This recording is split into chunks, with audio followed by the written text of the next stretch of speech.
lose a bunch of you about 90 minutes in. So if I'm wise, I might go ahead and actually take a brief break, this one, so that you don't have people either squirming in their seats or getting up in front of everybody else and doing that kind of thing. I understand how that works.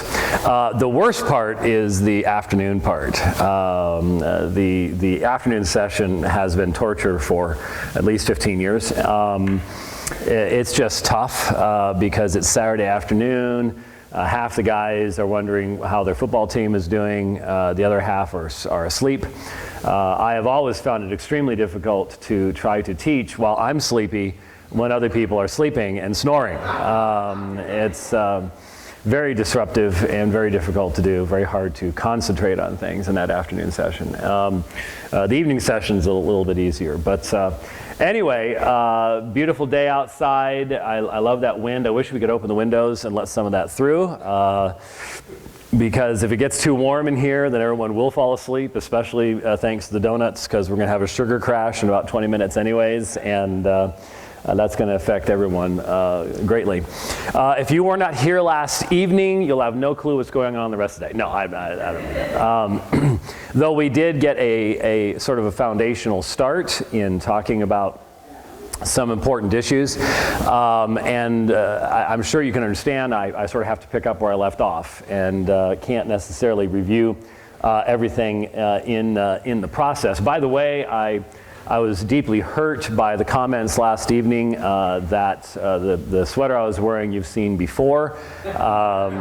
That, you know, you would never say that to a woman, would you? Oh, that's the same dress you've worn for 3 years running on this weekend, you know? And you know, she'd go away crying and stuff like that. So, but you know, you're mean to men. So I can absolutely guarantee you that you have not seen this sweater before, unless you're the one that sold it on eBay last week. Because I've only had it since, I think, Monday or Tuesday, so it is impossible that you've seen it before. So that way, we've got that settled, so you can just put that out of your mind. I'm sure it was distracting some of you. Have I seen that one before? I'm not sure. Let me get my pictures out from last year. No, you have not seen it before, so we're good on that. Now, before, I know where I said I was going to start, but I know that I'm distracting some of you by what I have on the screen. So let me just briefly mention what that is, and then I'll go ahead and pick up with the Traditors. See, I did remember. I'm pretty, you know, once you get past that half-century mark, remembering what you were supposed to do for more than 12 hours is actually a very good thing. It's a good sign. Makes you feel happy and things like that. So you need many things to make you feel happy, and that's one way you can do it. What's on the screen right now is many moons ago. In fact, this is so many moons ago that I think it's a program. No, actually I used Logos for this. I didn't use BibleWorks. But many years ago I asked one of my various Bible programs, if you're familiar with them, both Accordance and Logos can do stuff I don't even know what to do. I mean, these people travel around and do whole weekend seminars on just how to use these programs. They're so complicated and complex, and I need to take one on Accordance just so I can figure out some of the stuff that it can do that I would like to be able to do. But I was able to get it to compare.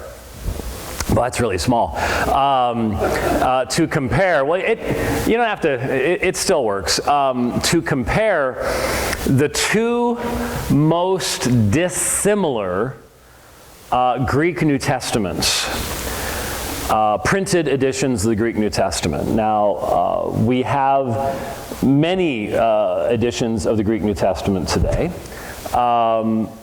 We have older editions. For example, we have Tischendorf's edition and Tregelles, and then we have the edition that is called the Textus Receptus. We're going to talk about that later on, but it's called the Textus Receptus. This is pretty much what I'm comparing to the modern Greek New Testament, like the Nicaean text or what's called the United Bible Society text. And I asked it to mark the differences between these printed editions. And so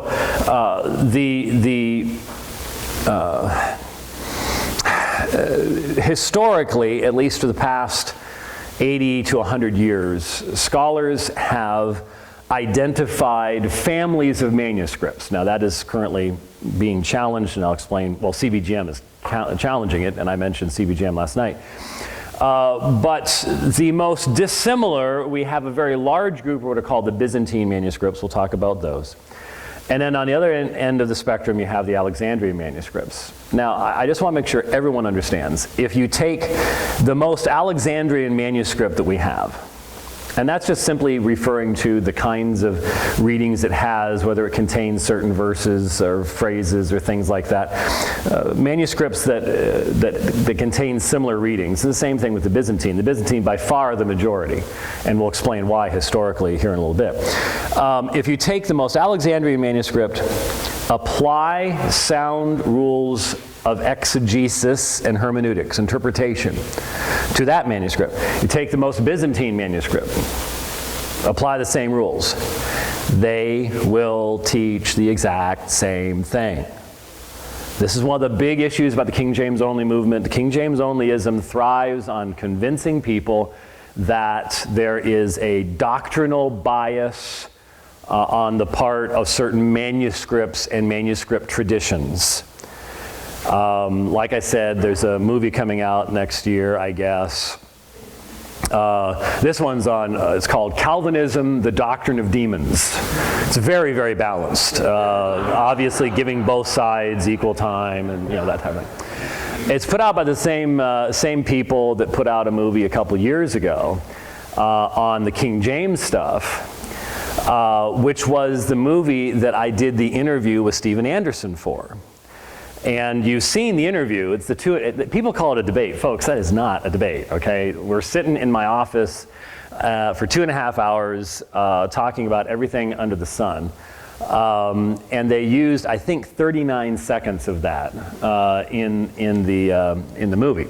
The discussion was significantly more interesting than the movie was. But, anyways, same group. And if you saw that movie. And of course, I had to listen to it. At least I listened. I couldn't bear watching it, but I did listen to it on a ride I did. Standard argumentation, if you don't have the King James and you don't have 1 Timothy 3:16 that identifies Jesus as God, and so they're trying to deny the deity of Christ, and blah, blah, blah, blah, blah, blah, blah, on and on and on and on. It's the same arguments that have been used over and over and over and over and over again. And so these folks are cranking this type of stuff out. And they can, if I wanted to, I've done this in some of the seminars, I don't have time to do it today, but if I wanted to, I could sit here and I could sort of role play the King James only position. And as long as you cherry pick your points, you can put together a pretty strong argument that it sounds like these modern translations are trying to change Christian theology by hiding the deity of Christ, or Trinitarian passages, or passages about the blood of Christ, or things like that. This is how they've always done their thing. The fact is that if you take the most divergent texts that we have on both sides of the spectrum and apply fairly and accurately the same standards of interpretation, hermeneutics, exegesis, they do not in any way, shape, or form teach anything different. And what's interesting is that methodology that I mentioned to you last evening called CBGM. Did my friend from Oxford come back? No? Yes, no, maybe?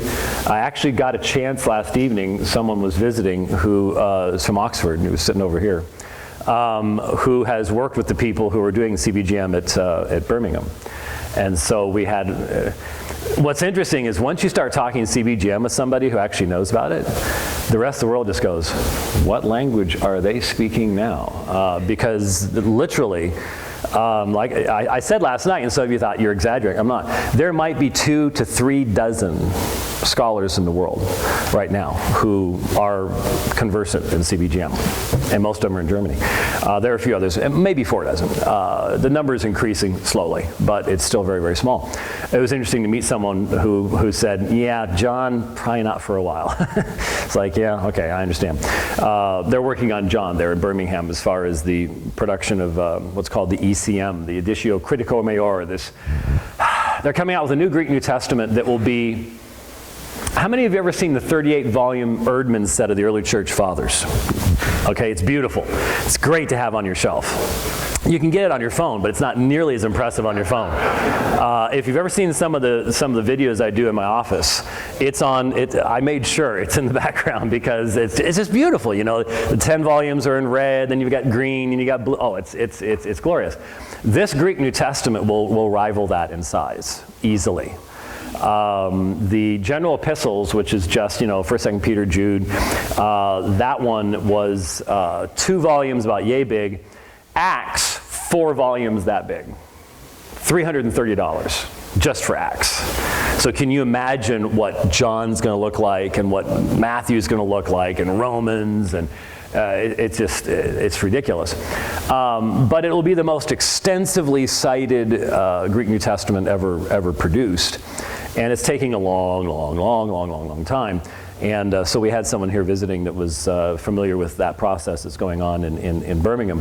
But what's interesting is CBGM has proven, beyond a shadow of a doubt, the primary arguments of the King James only movement in error. How? Real simple. We can now document from computer databases the massive level of consistency and coherence amongst the Greek New Testament manuscripts. This idea that you've got this story over there and a different version over there and this is different, baloney. We can give you the databases that, the computer stops finding it statistically significant when it drops below 85%. That's not 85% agreement between the manuscripts. That's 85% agreement amongst the variants in the manuscripts. That means the manuscripts agree about 99.5% of the time. All of them. The most divergent on this side and the most divergent on that side. And you can prove it beyond a shadow of a doubt. That's not going to change anything. It's sort of like we have proven things beyond a shadow of a doubt on Twitter. Twitter is still a mess, okay? That's just simply how people are. It doesn't matter what facts you have. There's always a way around the facts. And so what I did a long time ago up here is I asked the computer to compare the places of difference. And there you see Ephesians chapter 1. And this gives you an idea, because what people will do is they will tell you, and my Muslim friends will do this. They've picked it up from the liberal Christians doing this. There are around 138,000 words in the New Testament. Do you know that? You might want to go home and, if your wife wasn't able to come today, you might want to, really impress her that there's about 138,000 words in the New Testament, and she'll really wonder what else you actually learned today.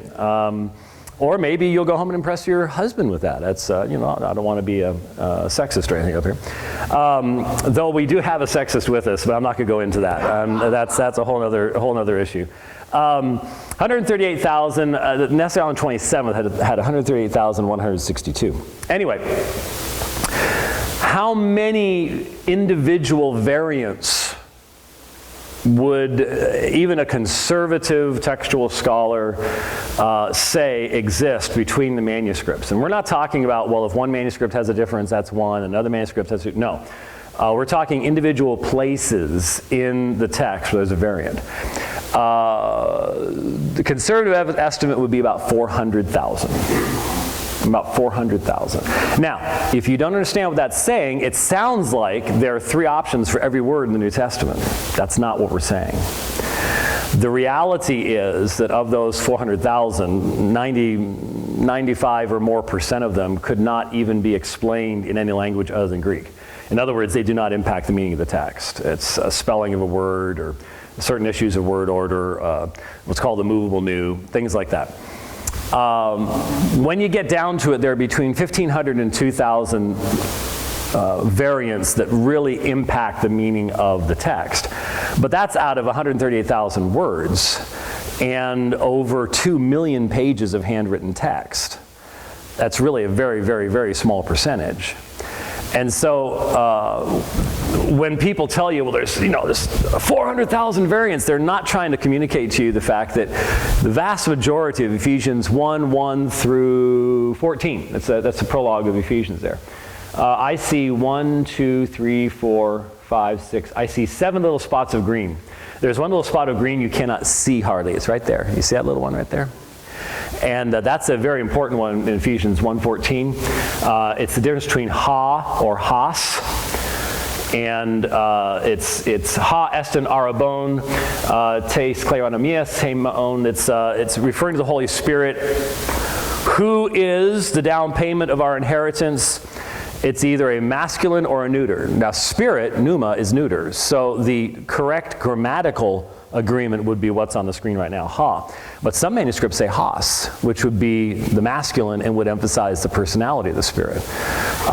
So that is a theologically significant variant on one level, but I note that it's there. Very few variants. So the idea that, every other word, we have no earthly idea, it just simply isn't true. Now, Mark, the Gospels, got copied a whole lot more. Here's Revelation, actually. Revelation, there's a whole lot more, because the book of Revelation has the fewest manuscripts of any New Testament book. Now think why that might be. This is where you get to start learning, to start thinking historically. Most of us just sort of have accepted the Bible as it's been handed to us and have never thought about the fact that it came down to us in a historical fashion. The Old Testament was written by about 40 authors over 1,500 years. The New Testament, written in a much shorter period of time, but still multiple authors in multiple places, writing to multiple locations. It comes together over time.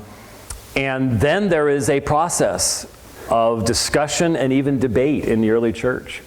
There was discussion, debate amongst the Jews, even though that was pretty much settled by the days of Jesus. When you come to the Old Testament, the Tanakh, as I mentioned last evening, you really don't have much in the way of debate at that point. There were certain discussions, but over 200 years before the birth of Christ, they had laid up in the temple the same books that we possess today. Now, they didn't number them as 39, because they did not include the minor prophets as individual books. So they numbered them as either 22 or 24. Sometimes they connected to the number of letters in the Hebrew alphabet. Sometimes they would put Lamentations in with Jeremiah so it would not be counted. But 22 to 24 is the Hebrew canon that pre-existed the days of Jesus. You'll notice Jesus never has any arguments with anybody as to what is and what is not Scripture. No one, when he quotes from Isaiah, says, "Oh, that's Scripture. We didn't know that." No, that never takes place. But it's a different process with the New Testament because you now have the church, and you have the church that's much more spread out around the world. And the book of Revelation struggled to be included in the canon. And I think that happens to be a good thing. And people say, why? Because I don't really think it's a positive thing if the early church was sitting around going, we don't have enough books with 10-headed monsters in it. Has anybody got any more books with 10-headed monsters or beasts or plagues and, people dying left and right, stuff like that? Could we find some more? Because they're really interesting. And in fact, 1,800 years from now, people can make a lot of money writing books about stuff like this. And so, the church wasn't doing that. There were a lot of questions. Was John really the apostle that was associated with this? Is there a message that is relevant to us today, et cetera, et cetera? So there were lengthy periods of time in those first centuries where there were sections of the church that said, don't think so. And so the textual history of the book of Revelation is the most unique of all the books of the New Testament by a long shot. And you can see that is reflected in how much green you see here in the first section of the book of Revelation. Guess which book has the least variation in it, as far as I can tell? Hebrews. And you might say, why? Why? Because it there's Mark. I told you Mark has a little bit more because it's one of the Gospels. And there's Hebrews chapter 6. And you'll notice there are only 3 little blotches of green there, and again, this is comparing printed editions of the Greek New Testament at the far end of the spectrum. And so you get an idea of just how clean the text is, especially in the book of Hebrews, probably because it, sadly, I'll explain this very briefly.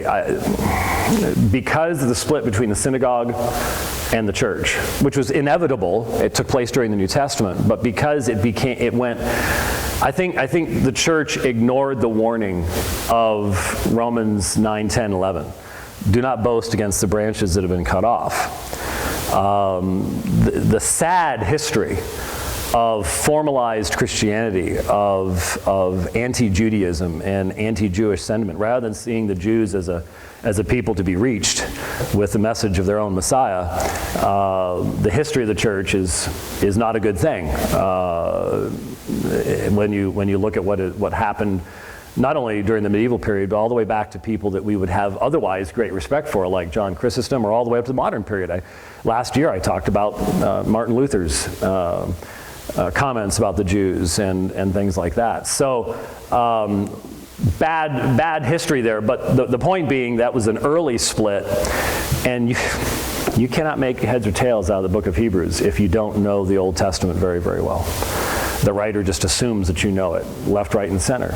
And so once you had allegorical interpretation introduced to where the fundamental meaning of the words of the Old Testament really is, as long as anybody can understand that, who really cares, there has to be sort of an allegorical meaning. The book of Hebrews sort of languished for a very long period of time, and it really wasn't until the Reformers came along and revived a meaningful application of exegetical interpretation that Hebrews started to receive the kind of attention that it needed to receive. So anyways, that's what's up on the list, gives you sort of an example there. Now, the traditors. What in the world am I talking about? I'm talking about, and you know what? This is one of the reasons I love teaching church history, and one of the reasons I would highly recommend to you, by the way, if you want recommendations for books. People always ask me recommendations for books. I'm not always good at giving them because I don't always remember authors and things like that. But I have a dear close friend by the name of Dr. Nick Needham. And Dr. Needham teaches in Inverness, Scotland. And he has a multi-volume set of books out called 2,000 Years of Christ. Is it Christ's Power? Yeah, that's what I thought. 2,000 Years of Christ's Power. You don't happen to have it in the library, do you? Excellent. Okay, you can take a look at it in the library. Do not take it from the library, but first come, first serve. Yeah. Is that the new version? Because he has. Is that paperback? Some are and some are the new ones. Okay, all right. Take a look at it. I'd highly recommend it to your reading. It's a very accessible level. Sometime in January, keep an ear out on the dividing line. Nick's going to join me, and we're going to, when I was in Inverness a few weeks ago, he was lecturing at Highland School of Theology, and I came in and he and I sort of did this stream of consciousness lecture on Cyprian, where we just sort of played off of each other. He had never done that before. He'd never had someone teach a class with him, and the students loved it. It was a lot of fun. So we're going to sort of reprise that on the dividing line. We're going to talk about Cyprian, who is a fascinating North African early church writer and challenges us on certain areas and challenges a lot of folks. He struggled, Cyprian did, with the same issue that I'm bringing up here, and it was one of the greatest problems in the early church. And we have a lot to learn because we may be experiencing this in the future ourselves, and that is, how does the church deal with persecution? Not so much how do you deal with the Romans saying that you need to offer that pinch of incense upon the altar and say the words Kaiser Kurios, Caesar is Lord. Because Christians couldn't do that. What is the Christian confession in 1 Corinthians? You can only say Jesus Kurios, Jesus is Lord, by the Holy Spirit. So we already have a Kurios, we already have a Lord. So we can't say Kaiser Kurios. We can recognize Kaiser, Caesar, as governmental authority and all sorts of things like that, but we cannot say Kaiser Kurios. And eventually, the Roman system, as it was degrading, as it was falling apart, as the Roman Empire was beginning to collapse, and it did so over centuries. That's one of the differences between ancient history and modern history, is that because of our ability to communicate and to travel, things now move at such an accelerated pace in comparison to what they did in the past. And so it literally took that empire centuries to collapse, whereas empires and nations today can do that in decades and even less, rather than entire centuries. Something that we should keep very, very much in mind, because we seem to be intent upon following the Romans into our own self-collapse as a world power, for very much the same reasons. It was internal primarily, not an external thing, because nobody had the technology. It's interesting, nobody had the technology that the Romans did. That's what allowed them to expand and to maintain their control for so long. Drones, satellites, yeah, sounds familiar. Didn't save Rome, and it won't save us either. Over time. Anyway, as Rome was collapsing, it grabbed onto various things to try to maintain its power. And one of the things it grabbed onto was the centrality of the Caesar as the symbol of what unites the Romans together. And so it became necessary, if you were going to buy, sell, or trade in the Roman Empire, to offer the sacrifice and to take a pinch of incense and offer it upon the altar in front of a rather low-level Roman official, and then you would receive and say, Kaiser Kurios, Caesar is Lord. Now, they were not, by saying that, you were not saying Caesar is the only Lord.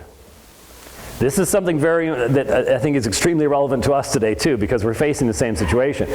What the Romans found so massively offensive about the Christian message is that it was implied in the phrase Jesus is Lord that he is the only Lord. He is Lord of everyone. And he brooks no equals. It was the exclusivity of the claim of Christ to be the Son of God, not merely a Son of God, not one of many sons of God, but the Son of God. They got him in trouble with the Jews, first of all, John chapter 5, but the Romans found this to be an extremely arrogant thing, especially because the vast majority of Christians are a bunch of uneducated slaves. They're not part of the elite, and we have an elite today too, and that have the exact same attitude. And so when you said Kaiser Kurios, you weren't necessarily denying your own ancestral gods or whatever else. And Rome felt itself so wonderfully tolerant to allow you to continue to worship your own gods, just as long as you would also just offer a little pinch of incense to Caesar, just a little syncretism, just a little addition, just show a little compromise so we can all get along together. This is for the good of the society, you see. We all need to get along, and so you need to compromise. Sound familiar? It's coming to all of us, every single one of us. We are all going to be facing our choice of offering the pinch of incense upon the altar. And sort of in a way, each one of us being offered that option today. Little teeny pinches, just little teeny compromises. Maybe not one big one, but just a little bit more. Keep pushing the Lordship of Christ back into a smaller and smaller and smaller area. And don't let it out into the world. That's the worst thing. You can't have Jesus as Lord out in the world. That's a massively offensive thing because it's not inclusive enough. Well, this is what Rome was doing. And Rome had all of its gods, but those gods had limited areas of authority. And the whole basis of holding this huge empire together was we need to have some common commitment to Caesar as Lord. Then you can do what you want, but you've got to have this. You've got to have this as a central aspect. And the Christians couldn't do this. And so during periods of persecution, now it's becoming fashionable today, thanks to a scholar at Notre Dame, to downplay Christian persecution in the first few centuries. This is a new thing, and it goes against all the documentation that we have from history. But the reality is that persecution took place from the beginning under Nero. No one's questioning the fact that Nero, for example, took Christians, blamed Christians for the great fire that he started, which burned for years and years in Rome, which he started to renovate sections of Rome that he didn't like. But he blamed the Christians for it, and so he would literally take Christians, wrap them in animal skins, put tar on them, and light them on fire to light his garden parties. And so you would be walking through Nero's gardens, and with your glass of wine and some food, and the light is being provided by dying or dead bodies of Christians on poles. So body parts are rolling around amongst you and stuff like this. This was what Nero was. Nero was insane on an evil level. Maybe demonized, something like that. It depends on your theories of such things. But it started there. It did not continue unabated until 313. 313 is called the peace of the church. It wasn't just constant. Christians weren't being thrown to the lions every single year. From Nero up until about 260, it was come and go. It was depending upon where you were. You might have bad persecution going on in Gaul and none going on in Egypt, or bad in Egypt and none going on in Gaul, or nothing in both, or persecution in both. It just depended. A lot of it would be personal. If a person in a particular area had the authority to do it and didn't like Christians, then he would bring it in, and then other people didn't want to do so. And so it was come and go during that period of time. Then starting around 250, 260, you have imperial persecution for the next 50, 60 years. That is the worst period of the time. That is when the Roman state, knowing that it's on its last legs, says, you know what? This is all because of the Christians. We have abandoned the worship of the ancestral gods, and so they go whole hog all the way attacking the Christian faith. And so that's when they are seeking to destroy the Christian scriptures. They go after the church leadership. They primarily focus upon the bishops. So for example, it's in that early period of time in the middle of the 3rd century, around 254 as I recall, is when Cyprian is beheaded in Carthage.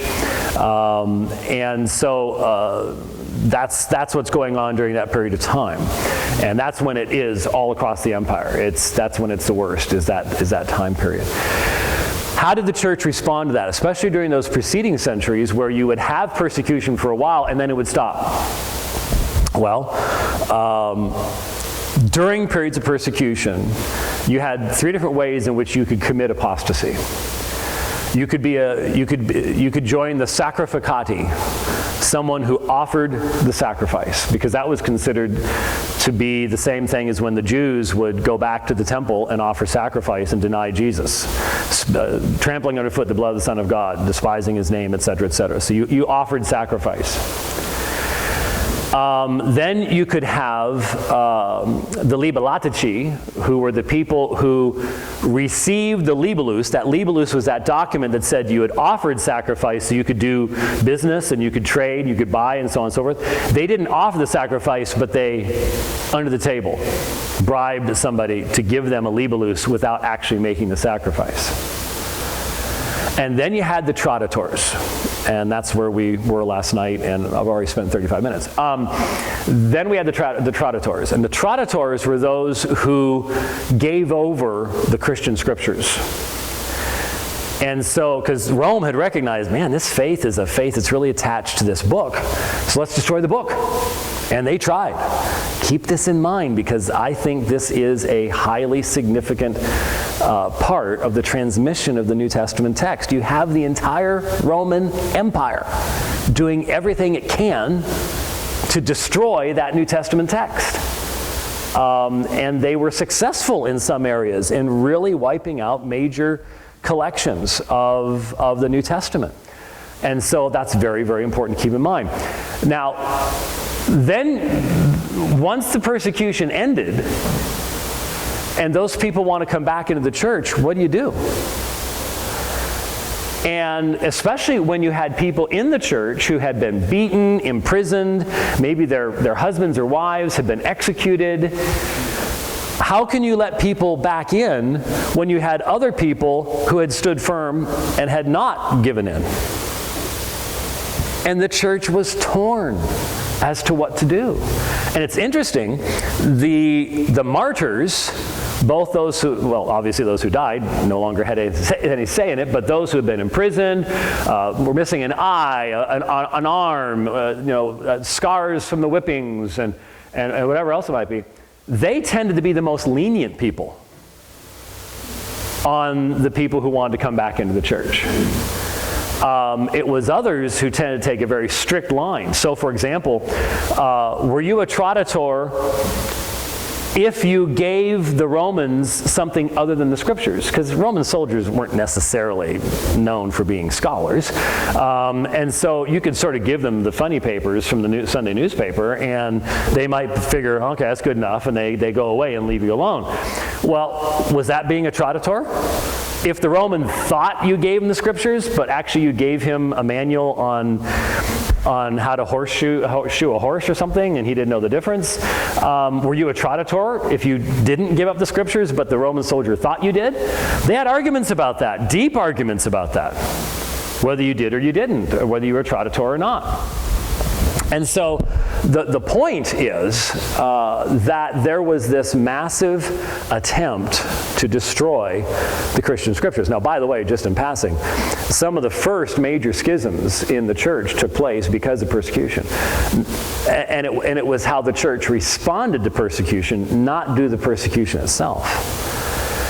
And I'm afraid that in our day, we have not only lost a knowledge of what took place in church history, which would at least give us something to start with.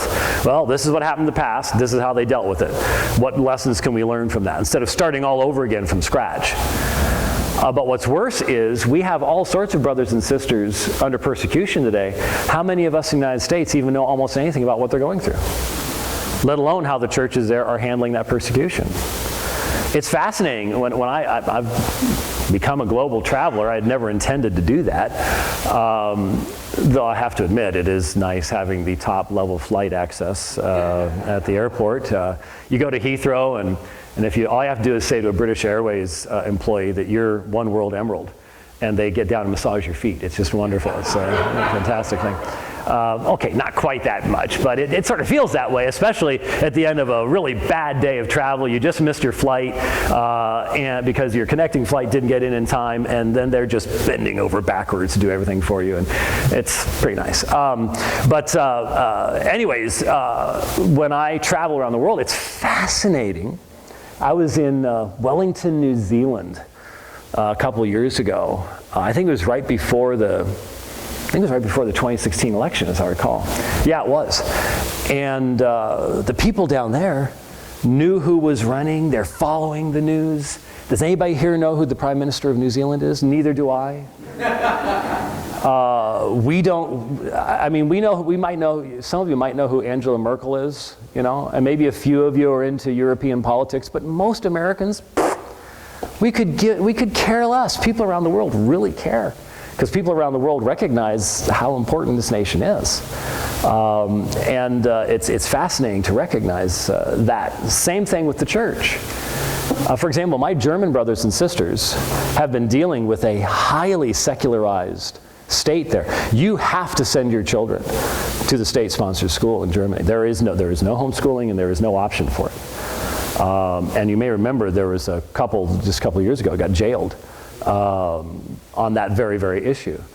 And so they have to deal with the secularization and the issues related to that there in Germany. We don't know that, so we don't even know how they've responded to it. We're not even going to talk with them to find out. We are Americans. Let's just be honest with ourselves. We we're number one and we act like it. And one of the biggest transitions for us is what happens when we ain't anymore. It's going to be tough to be number 2, then number 3, then number 4, so on and so forth as that takes place. So we need to learn from these those issues in the past as to how persecution was handled, because I think that would just be a wise thing to do. But going back to the textual issue, I am the only person that I've ever heard talk about this article, and I don't know why. I'm incorporating it into my dissertation, so maybe it'll get a little more airplay. But in the same year, just a couple weeks before I debated Bart Ehrman. How many of you have seen my debate with Bart Ehrman? Okay. How many of you remember that I gave Bart Ehrman a tie? How many of you have wondered, like I have, what did Bart Ehrman ever do with that tie? Now, for those of you who didn't see it, Bart Ehrman is probably the leading English-speaking critic of the New Testament today. He was Bruce Metzger's final PhD student in seminary at Princeton, and he cranks out books quite regularly. He's done a number of debates on various subjects. Won't debate me anymore, but I'm going to try to change that once I finish this project. We did a debate in 2009, and he didn't post it for a number of years. He finally did about 4 years ago, and when he posted it, all he said about it was, "This wasn't my best debate," which for Bart Ehrman is the highest praise anyone could ever expect to receive. This wasn't my best debate. But during one of the periods at sort of the end of the debate or after the debate was specifically over, I gave him a necktie. I was wearing a tie with a manuscript I'm going to show you here in a few minutes. And I've always wondered, did he burn it? Does he wear it, once a year to mock fundamentalists or something? I haven't figured out what exactly he's done with it. But right around that time period, I encountered in my research an article. It wasn't in one of the standard journals. It was in a very scholarly journal, but it was sort of not one of the normal journals that New Testament people read, and from Johns Hopkins. And it was a translation of a papyrus that they found in Egypt. Now, there's lots of papyri in Egypt. When you think about it, Egypt was a highly advanced civilization for a long period of time. And so the amount of writing that is buried in the sands of Egypt, or was buried until the British dug it up and stole it during the colonial periods, is massive. And much of it remains untranslated. I mean, that's still an ongoing process. Google might get around to it fairly soon. And I only joke about that slightly because Google's translation stuff is amazing if you've seen any of it. Have any of you ever taken the Google thing? I was in Germany last year for that Reformation tour we did. And did you know that on your phone, you can enable this, you can take a menu that's in French or German or whatever, and you can put your camera on it.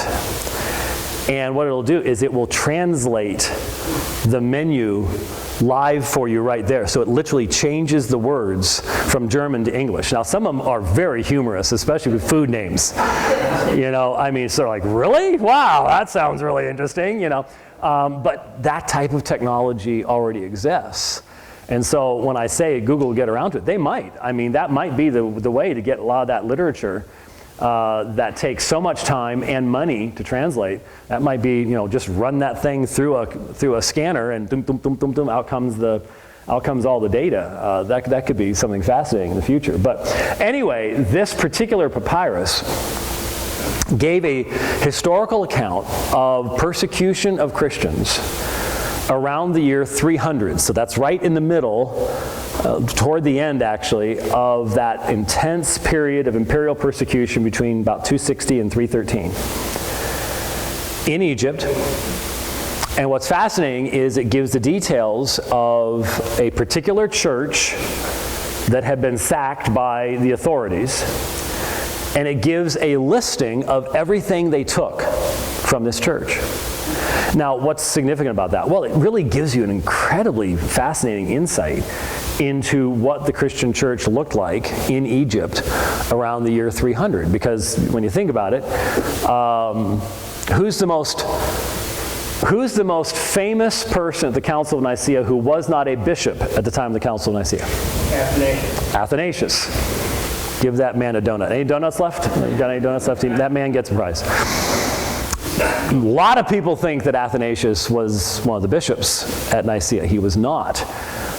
He was an assistant to Alexander. Very good. I am very impressed by the audience. And all the rest of you are sitting there going, I hope he doesn't ask me a question. Did you know that? I don't. What are they talking about? Are we supposed to be here? I don't know. Anyway. Yes, he was assistant to Alexander, and of course upon Alexander's death shortly after the Council of Nicaea, which took place in 325. And if you ever take a church history class from me, just know right now that one of the questions on the final is, what was the date of the Council of Nicaea? And the date was 325. Okay, do not forget that. I will randomly walk up to any one of you the rest of today, Sunday, if I meet you in a mall 3 years from now, I will say, you're in St. Charles, right? What's the day of the Council of Nicaea? And you need to know 325. This family especially, he needs to know 325. Are we good on 325? 325, right? Say yes. Yes, 325? All right, good. Okay. One of the reasons you need to know that is because there is almost nothing in church history that is more often abused than the Council of Nicaea. The stuff that you can dig up online today about what allegedly happened to the Council of Nicaea would be absolutely hilarious if it wasn't being taken seriously by so many people. I mean, I cannot tell you how many people say, well, the canon of Scripture is determined at the Council of Nicaea, and they voted on 68 different Gospels, and I only picked these 4. And I mean, just the absolute idiocy that is being promoted about the Council of Nicaea out there is stunning. It really, really, really is. The Council of Nicaea had nothing to do with canon of Scripture. That's still 25 years in the future at the time of this papyrus, okay? So it's a period of intense persecution. And so we get an insight into what the church looked like, what they possessed, what would be important to a church physically. But here's the key. In one single church, they took 300 manuscripts from that church. 300 manuscripts from that church. Now, that's a lot of material. Now, I don't know how they counted that out. Maybe it was only 10 full things, but they had divided up for reading or something. I don't know. The point was they bothered to mention how much written material they took from that church. Now, was all of that scriptures? We don't know. There were popular books back then, the Didache and Clement and stuff like that. Were those included? I don't know. But the point is, they also mentioned that there were hundreds of other churches that had been sacked just like this one. Do the math. There was a huge interruption in the transmission of the text under Roman persecution, which would then result in what?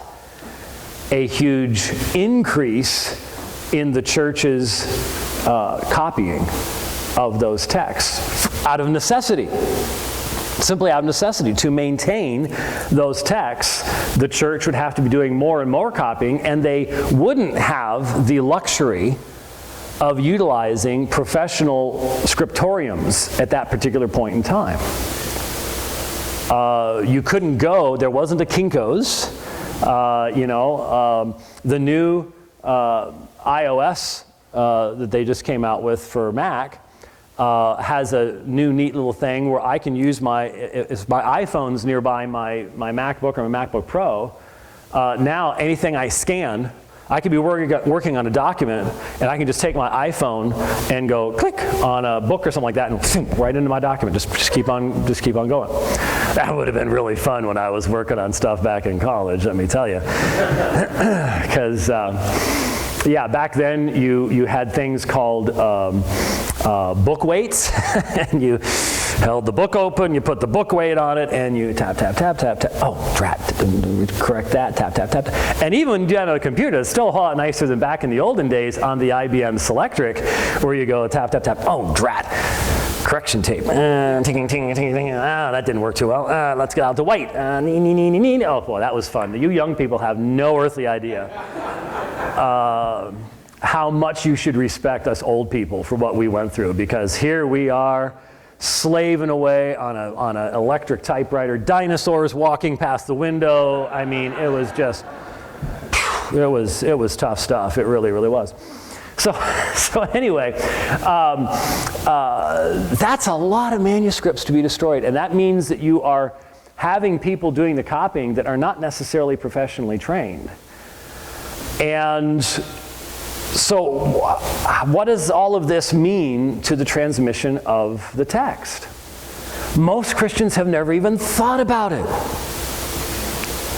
I understand that it's natural. You take the Bible, read it, believe it, memorize it. Great. But we just don't have the luxury anymore of not at some point in time, hopefully fairly early on, saying, now, by the way, here's how we got this. And it didn't float down from heaven on a cloud. The Book of Mormon golden plates thing might sound really cool, but we don't have the golden plates, and we don't have any golden plates for the New Testament either. The original manuscripts seemingly existed for a period of time. There is some discussion of them for the first approximately 150, 200 years after their production. There were some who claimed that they had, some had been taken to such and such a city, or they were still available in this area or whatever else it is. But nobody claims today to have any original manuscript of the New Testament whatsoever. Don't make any claim to it. So how can we have any confidence that what we have represents what was originally written? This is not something that we can leave to the scholars anymore. Just go, well, really smart people talk about this and they've figured it all out, so we don't have to worry about it. I don't think that's an option anymore. Because the attacks are so prevalent and so well understood. So let's keep something in mind here. Do I show you this first, or do I go? Yeah, let me just show it to you first. Let's take a look at P52. I do not know why, for some reason on this computer, this particular slide has gone to a strange background. But anyway, nothing I can do about it. Because when I have this really cool thing where you're supposed to be able to see all the rest of the text around it right now. And unfortunately, I just don't know what I did to it. But that is P52. Ryland's 457. Now, what that means, obviously, is there is a cataloging system for New Testament manuscripts, so you can identify which one's which and what it contains, and so on and so forth. And that's what's done at Munster. Munster, Germany is still the center of where all that takes place today. This is about the size of a credit card, so it's very small. It's written on both sides. Remember last night I said Christians just didn't do the scroll thing. They wrote in codex form, and we're just not actually, don't know exactly why that is. Many people believe this is the earliest fragment of the New Testament in existence. There are others that would say, well, I think this one's a little bit older, or that one's a little bit older. The problem is dating these things. Even if you use radiometric dating, which a lot of the people don't want to do because you have to break pieces off and you have to destroy something to do the radiometric dating, even that only gives you a date range, and even that only gives you the date range of the papyrus, not the writing on the papyrus. So the papyrus could have been made in one decade and written on 2 or 3 decades later. That doesn't normally work that way, but it's possible.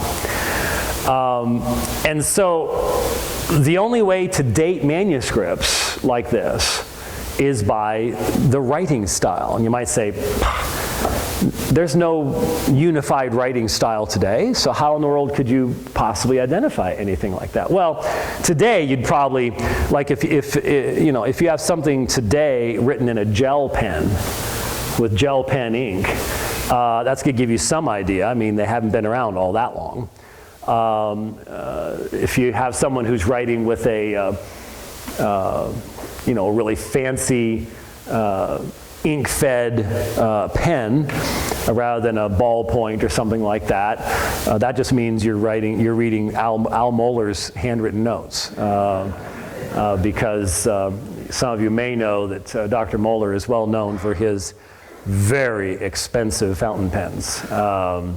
When he comes into a meeting, he'll open his leather portfolio and then he'll lay out a line of like 5 or 6 $500 to $1,000 fountain pens that he will use to take his notes during that period of time. Which got him into a really interesting encounter once with John Piper. John Piper considers that inappropriate. An inappropriate connection to worldly things. And so at one meeting once, Mohler was sitting there and he had all of his pens laid out. And Piper comes in and he walks up to him and he says, "Brother," he says, "this is wrong." He says, "I got this Bic at the hotel this morning for absolute free. Why are you doing something like this?" I can just see this encounter, and someone whose name I will not mention commented, "Mohler's one step away from being king and Piper is one step away from being a monk." So do with that as you will. It is interesting. But the point is, often you can tell what kind of a writing instrument's being used. You can examine the ink. There are certain inks from certain areas that are going to have more copper in them or more iron in them. Believe it or not, there's entire studies about the prevalent kinds of inks in certain areas or at certain times. But most of it is the formation of letters. And the reason for this, the reason you can do this in the ancient world, is because of the fact that you had imperial decrees and things that had to be handwritten at that time. There wasn't a printing press as yet. The Chinese were doing that, but it took us a long time to figure it out. And so people would purposefully imitate the imperial style. And so when a new emperor would come in, he'd bring his own people, and you can track the development of the formation of letters and stuff where they would try to imitate the imperial style. And so what you can do is we have all these papyri now, and some of them are dated because a lot of them are like bills of sale. They're documents saying on such and such a date I sold something to such and so, okay? Or I purchased something, and they're bills of sale for loads of wheat that are being shipped across the Mediterranean and stuff like that. We have this stuff, and you can compare them together and get a general idea of what things look like at certain given periods of time. And so what papyrologists do is they sit around and they compare these New Testament manuscripts. Well, it looks like this one over here that we found at this location, it's dated to such and such date. Because New Testament manuscripts, with very few exceptions, are not dated. So it's not like, scribe X began copying this gospel on such and such a date in such and such a year. You don't have that kind of thing. And so when you date these things, it's always a range of dates. And generally, it's a 50-year range of dates. So 25 years either direction. But a lot of people would say even that's too tight. You should allow for a broader range. And so there's always dispute. When this particular little fragment was found in the basement, I think it was 1932, as I recall, in somewhere in England. Believe it or not, people were so sharp back then that you could look at this and this fellow could read it. As you're looking at it, you might, if any of you have taken Greek, you might be going, that's really hard to read. It's not because of the handwriting. You need to recognize that the writing style, and I'll go back to this, but let me just show this to you. The writing style of, here's an example right here. Now see, what's really weird is when you see it there, it looks fine. But then when I go to projection, it does, I don't know what's going on with it. Obviously there's a setting someplace, so I'll just go ahead and leave it here. You can see this line of Greek right here. And what you have are capital letters, no spaces between words, and almost no punctuation. This is called majuscule script, capital letters, sometimes called uncial script. And for the first 900 years of the history of the New Testament, that's how it was written. Every manuscript is a long line of capital letters, no punctuation, almost no punctuation, almost no paragraph indication. There are some that do a little bit of that. But can you imagine reading English if it was all just capital letters, no spaces between words, and no indication of the end of sentences, nothing like that? There were a couple final form sigmas, a few things like that, but it's just one long, and it's just straight down the page, just all the way down. And then when you make it fragmentary and cut off the beginning of the sentence and the other end of the sentence, it becomes really difficult to read because you have no context. You're starting in the middle of a word. It could be a number of different words. It's difficult to read the papyri because of that. Also consider the possible problems that it raises in copying. When you're trying to concentrate for hours on end on long lines of capital letters, what's one of the first things that crosses your mind? If I finish off one line and my eye goes back, how easy is it to skip a line? Or if I'm not paying attention, even repeat a line. How many times in singing hymns, for example, we Reformed Baptists sing every stanza of the hymn. Yeah, including the 7 and 8 stanza ones. Including the ones that have the little stanzas in the tiny print at the bottom of the page, where they figure you already know the tune now. You've sung it 5 times, so we don't need to put it in there. And when you put like 5 lines like that, how often you get down to about the 3rd or 4th line and you skip down to the next line, somebody starts singing the wrong line because their mind has just skipped that line. Or they've gone down one, or they've gone back up one, whatever it might be, and then they go, oh, sorry about that, and you get back with everybody else. Well, if you do that while singing, you can do that while copying, because you don't have anybody else to catch you that you just went to the wrong stanza. There are all sorts of types of errors that could come about. This one that I'm showing you here is from Romans 5:1. I'm sorry, 1 John 3:1. 1 John 3:1. And I guess I might as well go ahead and illustrate this for you. Then I'll show this to you, then we'll take a break, okay? Because see, we're already losing folks. I was going to take a break at the top of the hour, and the coffee's kicking in, so we'll look at it. Real quick, I'll do this one, and then we'll come back to P52. If you compare the King James and the New American Standard, 1 John 3:1, I'm going to have to just use this screen because, like I said, something tells me. Let's see what happens. Yep, see? Isn't that weird? There's some setting somewhere that has just gone goofy in Keynote here, and I don't know what it is. 1 John 3:1, King James says, "Behold, what manner of love the Father hath bestowed upon us, that we should be called the sons of God. Therefore the world knoweth us not, because it knew him not." But the New American Standard says, "See how great a love the Father has bestowed on us, that we would be called children of God. And such we are. For this reason the world does not know us, because it did not know him." There's an entire phrase in the NASB that's not in the King James. "And such we are." An affirmation of our being the children of God. That's a pretty important phrase, but it's not in the King James.